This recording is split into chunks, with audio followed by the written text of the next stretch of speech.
bangun apa? Bangun data. Udah di bab ketiga. Sebelumnya kita belajar apa? Penjumlahan dan pengulangan kan? Iya. Kenapa yang berikutnya kita belajar tentang bangun data? Agar itu bisa kita hubungkan. Bagaimana cara menjumlahkan dan mengurangkan objek yang ada di sekitar kita. Paham?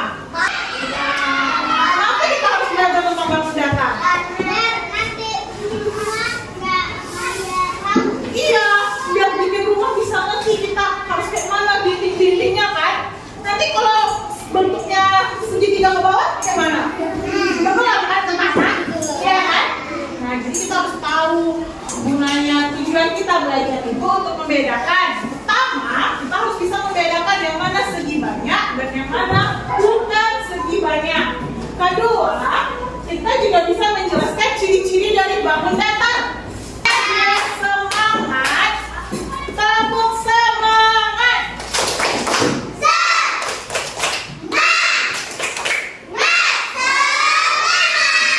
Tepuk fokus.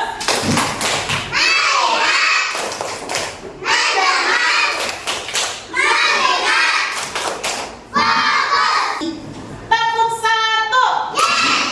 Tepuk dua. Tepuk tiga.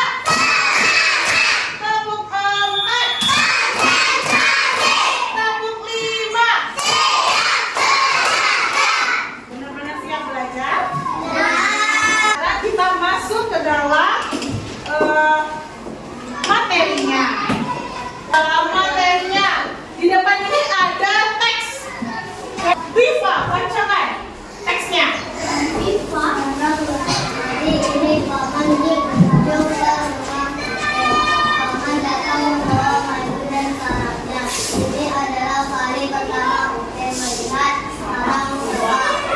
Nah, sarang lebah.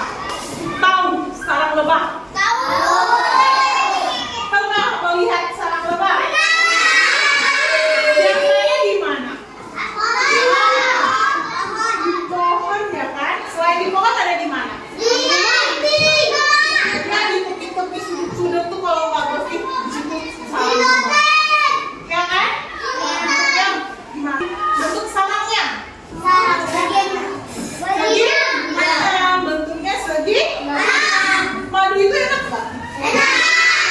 Bisa punya media.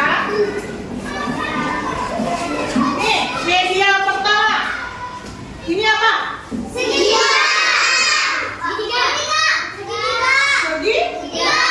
Kenapa dinamakan segitiga? Kenapa halo? Ada tiga sisi. Yang mana sisinya? Apa bentuk sisinya? Ini apa? Segi panjang. Ini sisinya ada berapa? Jadi dia termasuk segi apa? Garisnya. Ini garisnya. Garisnya lurus atau melengkung?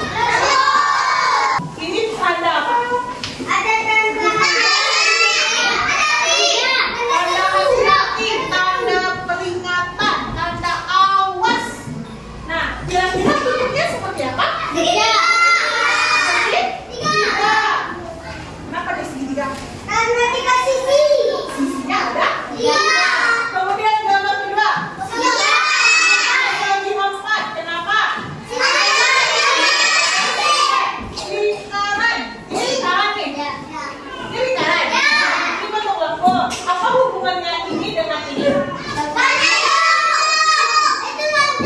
Kalau udah ibu bagikan kelompok kan, sekarang ibu bagikan bentuk-bentuk bangun datanya kepada setiap kelompok.